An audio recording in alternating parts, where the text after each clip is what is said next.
Hello guys, good morning. Napakaganda pala ng Pilipinas guys. Ito yung Bohol. Napakaganda pala ng Bohol guys.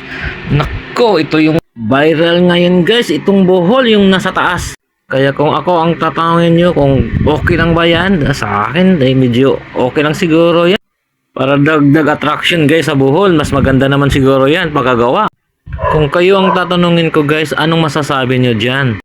Mag-comment nga kayo guys sa baba, sa comment section natin kung okay lang ba sa inyo, at saka lagay na rin yung saang lugar kayo para malaman natin ang mga hinaing nyo kung okay lang sa inyo, kung anong lugar kayo o bakit ayaw nyong itayo yan, ipatigil yan. Kung gusto nyo naman, mag-comment din kayo din sa baba natin guys.